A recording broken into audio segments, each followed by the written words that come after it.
Alrighty, everybody, today is going to be a little bit different as we are going to be covering a Commander sub-format that was not made by me. This is one that was made by the wonderful YouTuber Angry Green Jellybean, and it is a Commander Roguelike format. So let's go ahead and roll the intro and get right into everything because I want to show you guys a deck I built for this format. Let's go ahead and get right into things.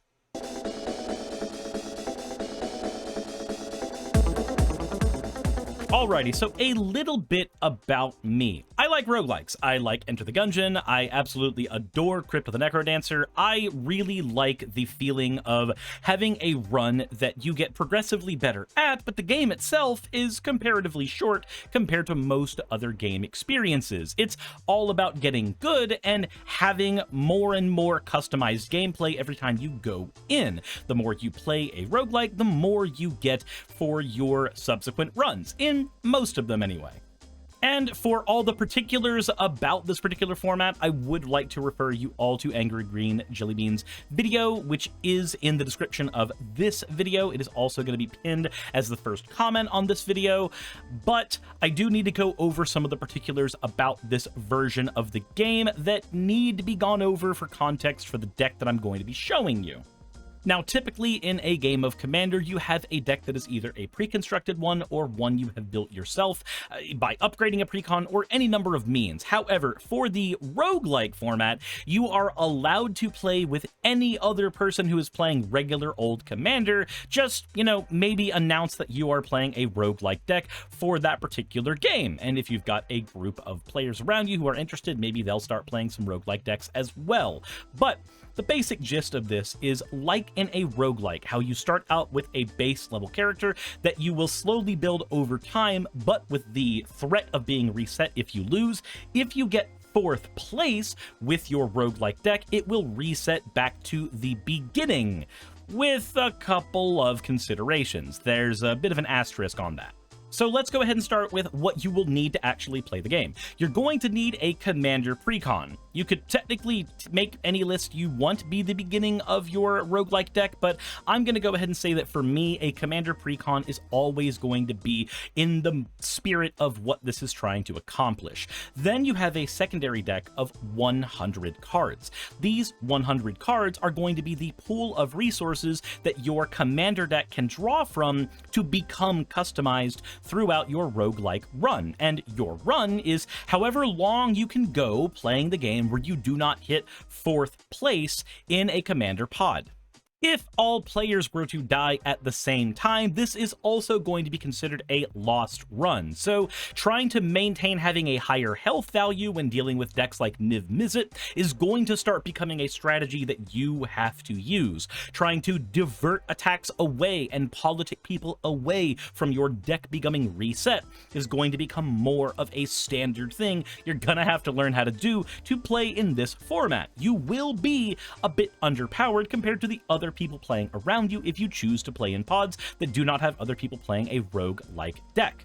The roguelike deck that you have that you'll be able to modify your primary deck with is comprised of a handful of cards, 2 of which are allowed to be mythic, 10 of which are allowed to be rare, 25 of which are allowed to be uncommon, 7 of which are allowed to be common non-basic lands, and 56 of which are common picks. This is meant to emulate the drawing common rarity system that is present in most roguelike runs. When you find a chest, there are certain items you may or may not get, and certain common items will generally have less power than others. Now, you may be asking yourself, how is that actually fair? There's plenty of commons that are broken in Magic. Did you know that Ancient Tomb is actually a common? That's when it was first printed. And cards like Animate Dead have been printed at uncommon. That was their original printing as well. Early Magic the Gathering didn't have rarity and power really figured out all that much back then. And even now, there are common bombs that can shape games around themselves. But this is also in the spirit of the roguelike format, and Angry Green Jellybean gets into this in their video as well, so again, please click the original video. They do a much better job explaining all this than I do, but I do need to lay this groundwork. Now, when you start a game for your run, you are going to have your precon, and then you will shuffle up your 100 card deck that is attached to your precon, that 100 card roguelike deck. you will draw 3 sets of 3 cards from that deck. So 9 cards total in 3 3-card piles. And out of those piles, you will be allowed to customize cards from your deck. Select 1 card from each pile that you would like to exchange with a card that is in your deck. This will allow you to remove some of the jank that is present in whichever precon you build, so that your deck can start out a little stronger than it would if it were just a base level precon. After that, every time you win or lose a game, you'll refer to this lovely little chart here to figure out what resources you now have access to. Also, bear in mind that any jank you take out of your deck will shuffle itself into your roguelike deck, so there is a chance you may redraw different things that you did not want to keep from your precon. And at the same time, there may be some strategies that you may want access to after you've played with and iterated on your precon that you'll end up having access to again if your run lasts long enough. If you get first place, then you'll be able to open 3 packs just like when you started out in the game and grab 3 substitutions to throw into your deck after that point. If you got second place, then you get 2 packs, and if you got third place, then, well, you'll be resetting your deck back to its beginning state if there are 3 players. However, if there are 4 players, then you will open 1 pack, and the list goes on. You can see the entire list here. This is built for there to be 3 to 6 players, but most pods tend to have 4 players, so just operate under the 4-player rule most of the time.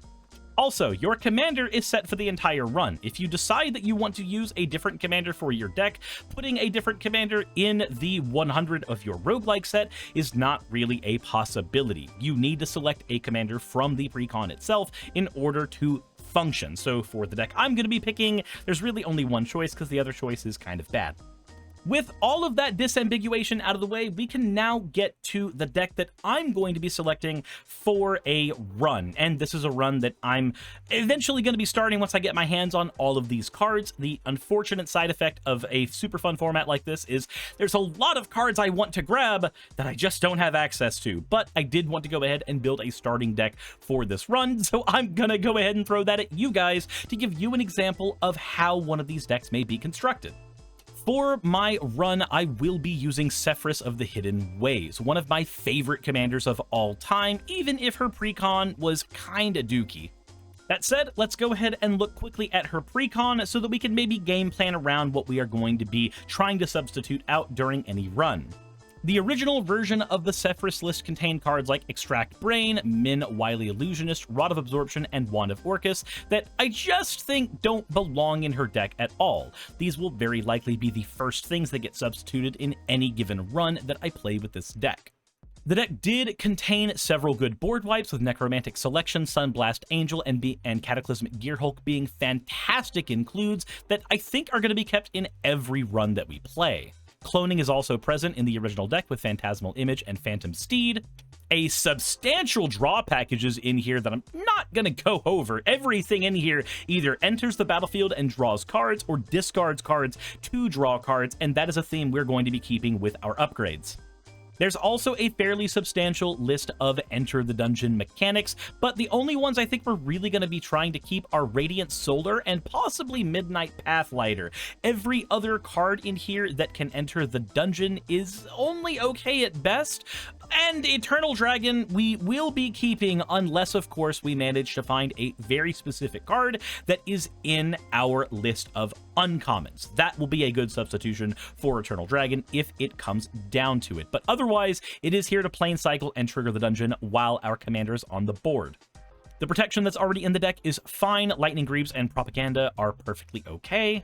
But once we start getting to the ramp section of this deck, things get a little awkward. There are all-star staples like Arcane Signet, Command Sphere, Wayfarer's Bauble, Soul Ring, and Solemn Simulacrum, but then there are some confusing picks like a Component Pouch in here and a Bucknard's Everfull Purse. These will be guaranteed substitutions if we happen to find anything in our lists, any signets, any talismans, anything that will better fulfill this deck's jobs. These cards are just super slow, and in the case of Bucknard's Everfull Purse, feel like they work way better in a gift-giving or a group hug deck. There's a fairly solid amount of removal and interaction in the original list, but some of it just does need to go. Cards like Necrotic Sliver look like they're really good on paper, but paying 6 mana to blow up any permanent is not great when we are having to always pay that 6 mana. Sefris is able to cheat creatures on the board, so Meteor Golem is going to be a better choice there. Not just because I happen to have a certain affiliation and love of Meteor Golem. That's not the only reason. Also, Nihilor is the secondary commander in this deck, and he has a pseudo ability to control the board. He is also going to be on the chopping block for any cuts that we make. He doesn't do a whole lot for our deck, and neither does Clay Golem, honestly. Paying 6 mana to use the monstrosity ability of this is a fun enough thing to do, as it lets us roll dice, which is always a fun mechanic, but it means that we effectively, if we aren't cheating this card out, paying 10 mana to blow up anything and leave ourselves with sometimes an okay body. That is not enough for me to want to keep this card.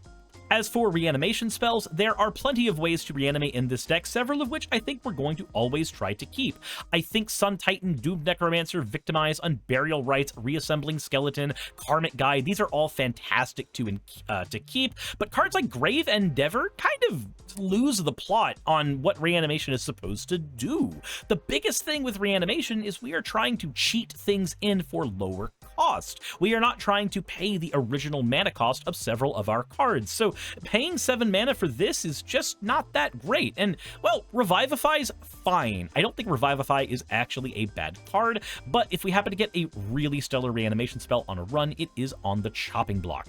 Moving on to the lands for the deck, I'm going to be honest, I actually like the selection here. We've got Terramorphic Expanse, Evolving Wilds, and an Esper Panorama. We've got some good utility lands with Gaia Reach, Sanitarium, and High Market. And if we scroll up to the dual lands, we have a pretty good selection here. I don't like all the bounce lands being in here, but having access to Darkwater Catacombs, Nimbus Maze, Port Town, Choked Estuary, Prairie Stream, and Sunken Hollow is plenty in my book to make a deck work. And in our Omni lands, Command Tower, Arcane Sanctum, and Exotic Orchard all make sense for keeps, but the thriving lands are going to be likely cuts if we end up getting good lands out of our set. I've just never been a fan of any lands that make me keep track of these particular values, if I can help it. They're okay when you have to make a budget deck that is multiple colors. They are not great when you have options, and we do have options. 100 of them, in fact.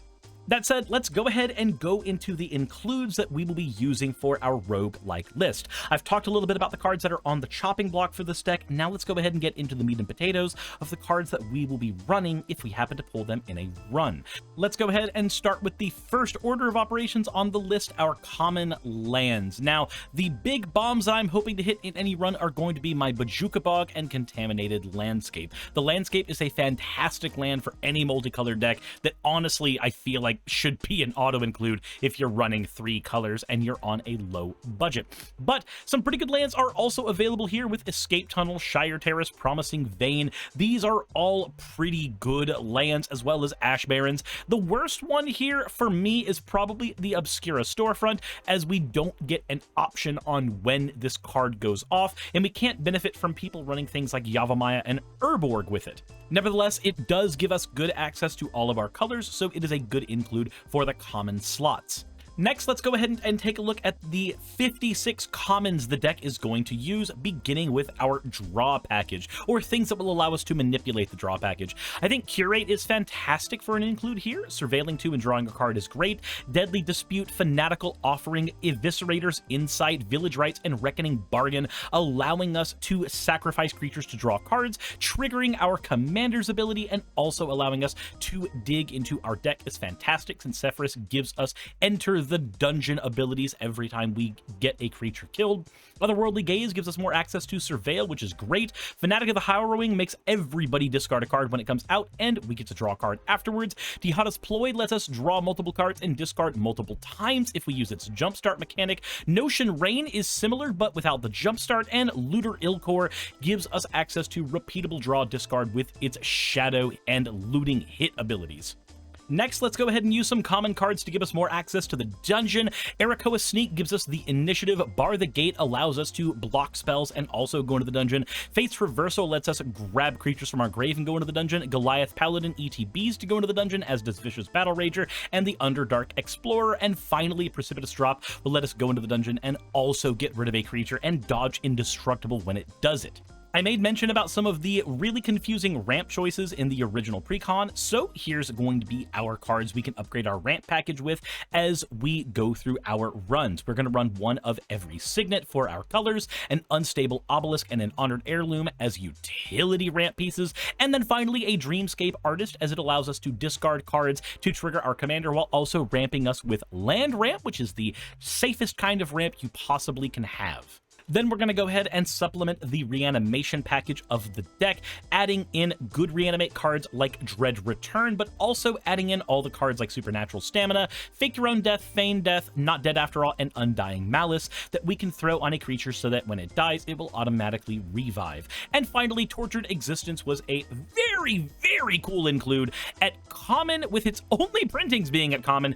This allows us to discard creatures to take creatures from our graveyard and put them back to our hand, allowing us a nigh infinite amount of Sefris triggers every time we have open mana, as long as we are waiting for people's turns. Remember, you only get Sefris's ability once per turn, so ideally you'd use Tortured Existence to get one single instance of her ability on every player's turn, regardless of what they do on their turn. Next, I want to go ahead and supplement the removal package of my deck heavily, and Common actually has a ton of our good removal options here, so let's go through all 20 of the ones we're picking for this particular deck.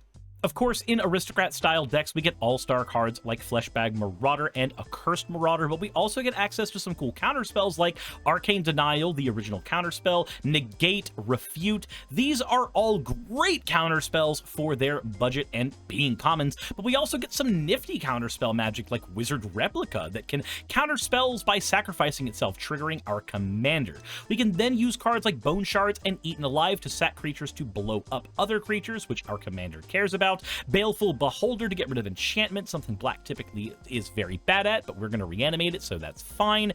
Feed the Swarm, giving us another way to get enchantments off the battlefield. Make Your Move and Generous Gift being great modal removal. Resculpt being wonderful modal removal as well, as long as we're okay with somebody getting a 4/4.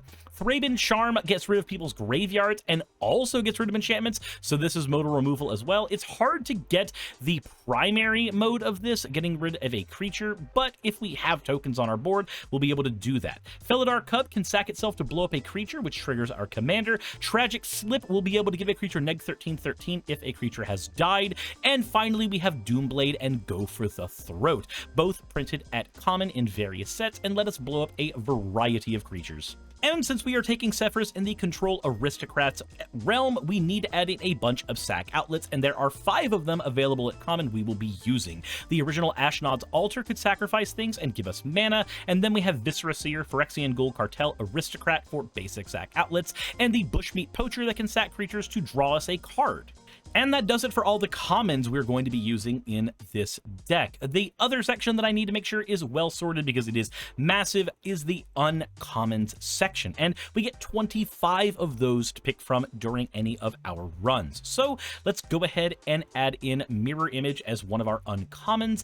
And let's put a 7-card draw set in here as well. Plenty of ways to loot with Vohar, Vidalian Desecrator, and Dreadwing Scavenger, as well as Bonded Fetch. We'll also add in a Tome-Bound Lich that will give us looting when it comes into play and when it attacks. Faithful Mending, so we get draw and discard at a very good rate, and it's repeatable. Arbiter of Woe as a reanimation target that can make everybody discard card and let us draw cards. And the bomb of this set of grabs, Skull Clamp. This card, being at uncommon in all of its printings, is a no-brainer in these lists. Now, let's go ahead and add in some other ways to go into the dungeon uncommon with a Barrowin of Clan Undur and Real Sorrel Kingpin. These both give us the dungeon and initiative when they touch on the board and allow us to win the game easier with their effects, with Realsa being a wonderful +5 first strike and death touch to any attacking creature if we've completed a dungeon. We can protect our commander better by adding a Swiftfoot Boots in. The precon already came with a Lightning Greaves, so we're good there. And because the deck had a wonky ramp package, let's go ahead and add in one of every talisman in our ramp slot as well. Now that we're in uncommon, we get access to some better reanimate spells. Instead of common Feign Deaths, we get uncommon Malakir Rebirth, which is an MDFC. And we can supplement our really interesting mana base even more by adding in a Port of Karfell that can sack itself to reanimate creatures.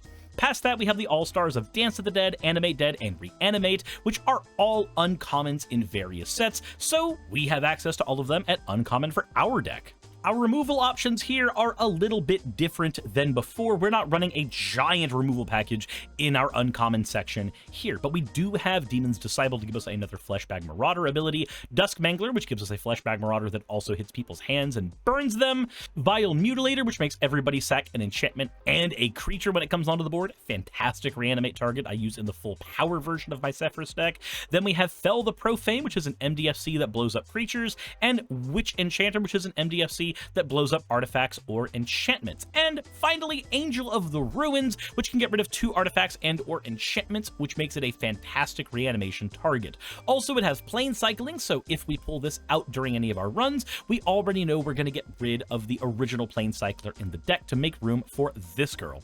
And while that does it for our uncommons, we can finally get into lists that are small enough I don't have to micromanage them and organize them too terribly much. So we have 10 rares we get access to thanks to the rules of this set, and we are going to be running a Glasspool Mimic in one of those slots. It is an MDFC that can clone. Hagra Mauling is an MDFC that can blow up creatures. Onto Inversion is an MDFC that can blow up all non-land permanents. Likeness Looter to give us yet another looter in our rare slot. Nadar to give us a way to get dungeons in our rare slot as well. Ravenloft Adventurer gives us initiative and a stacks effect in our rare slot, getting rid of things in people's graveyards.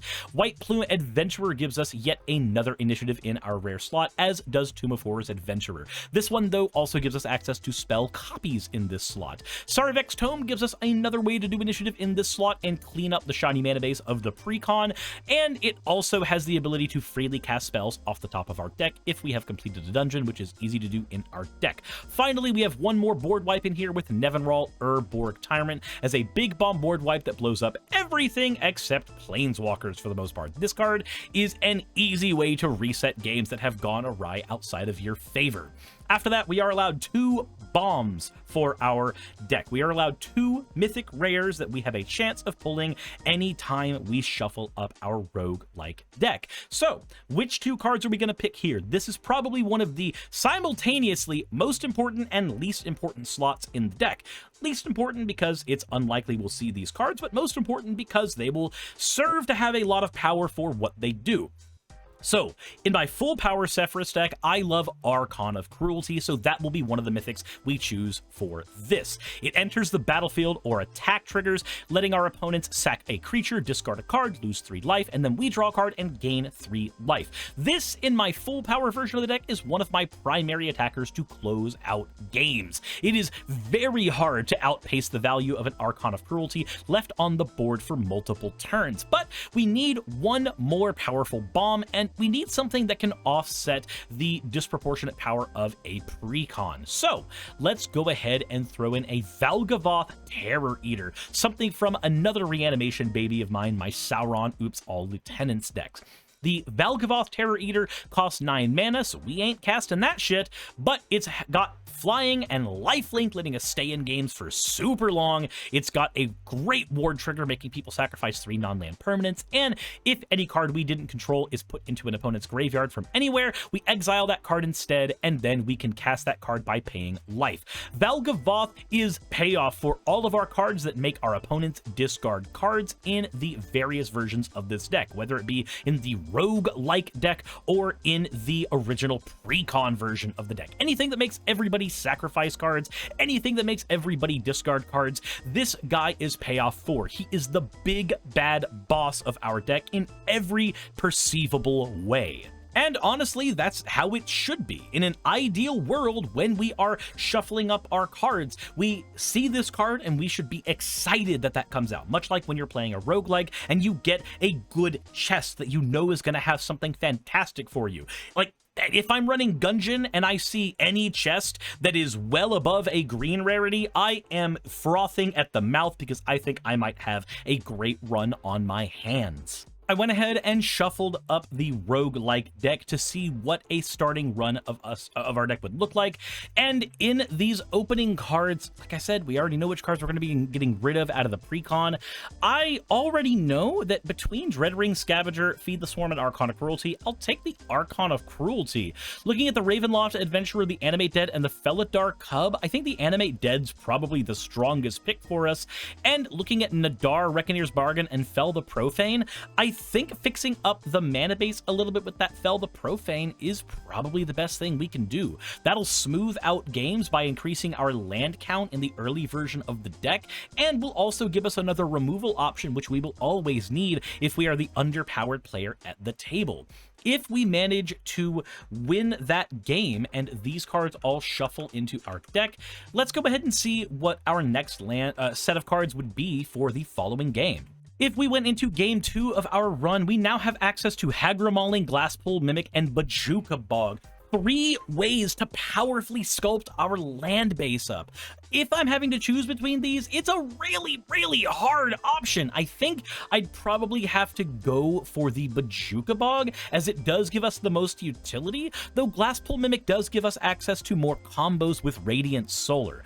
I may choose to take the Bojuka Bog for the land base, and in the next set, it's a no-brainer. We have a Wizard Replica who's an okay counterspell, Vicious Battle Rager who gives us access to the initiative for the first time because we didn't take it in the last win, but I think Dread Return is still the proper pick here. It's just too powerful of a card, and the fact that Sefris can generate tokens easily with the dungeon means we'll almost always have a couple of things to sack for the Dread Return's effect. In the final pick, we have access to Arcane Denial, Erakoa Sneak, and Goliath Paladin. Out of these, Arcane Denial is probably the strongest card, but if I have denied myself the initiative this often, I may actually take the Erakoa Sneak as part of this initiative run. At the very least, it is more mana efficient than the Goliath Paladin, and the deck has already gotten 2 good removal options in the Archon of Cruelty and Fel the Profane. I think it's okay to give our deck access to the initiative now with how powerful Erakoa Sneak can be.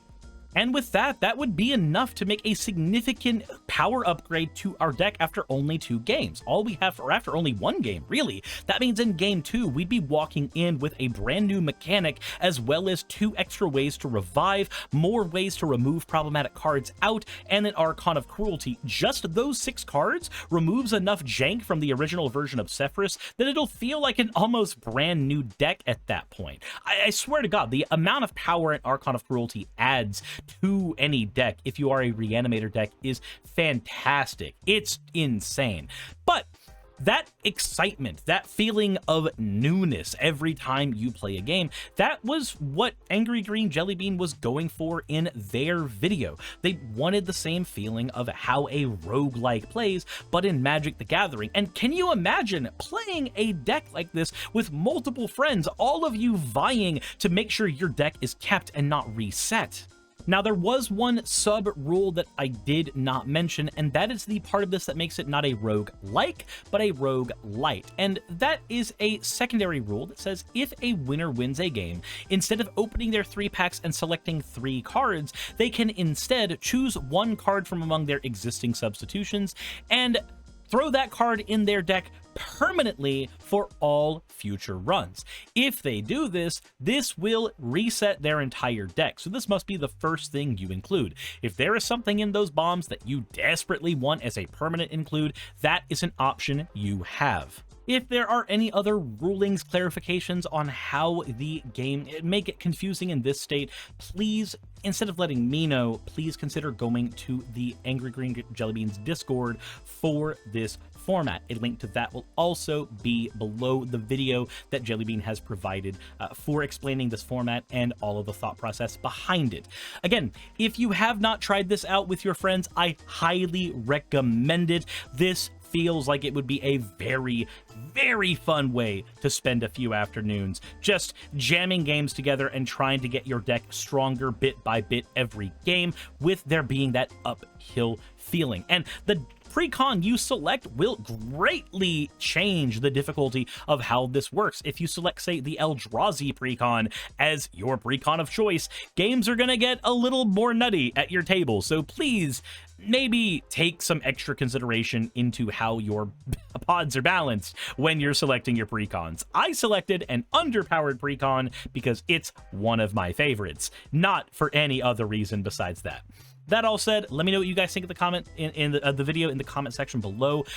Moreover, though, more importantly than any opinion you might have on my video, please go check out the original video over on Angry Green Jellybean's channel, where you can see how this format came to be. And the comments on it have been positive, and Jesus, they are getting a ton of views on this as well. So hopefully that is indicative of players really liking this unique take on the Commander format. Please give all the love to the original creator moreover than anyone else here. I am just making a deck for a format that looks like it'll be a fun freaking time. That said, let me know what you guys think in the comment section below. Hit the like button if you haven't already, subscribe if you haven't already, and as always, everybody, insert end video tagline here. Hey, just wanted to give a quick thank you to all of my wonderful patrons who help keep me afloat and help keep this channel going. YouTube and Twitch are wonderful platforms, but at the end of the day, stability is not one of their strong suits. If you want to support my channel, then obviously Patreon is one of the best ways of doing that. Link is in the description. But I do want to personally thank everybody who has contributed to the channel. Those people would be Red Joker, Purple Poundini, Jemshin, Britzkrieg, Jupe the Malignant, Michael, Ravelern, Mabbity Babbity, Astral Frontier, Autumn and Angel, Nixie Chan, Mark Anthony, Victorian Alchemist, I'm not saying the last part of that, and you know that, Arcton Arclacier, Kiratorian, Dren Hadamata, Jordan M, John L, Lord Bleck, Smiling Game Master, and Fireshard. And everyone else who supports my channel and lets me do what I do full time. This is a dream job of mine that I never believed that I would be able to take full time, and with your help, I've been able to do it. So thank you so very much for that. Thank you for watching the video. I hope you all enjoy, and I hope you all are having a wonderful time. I will see you all in the next one, hopefully.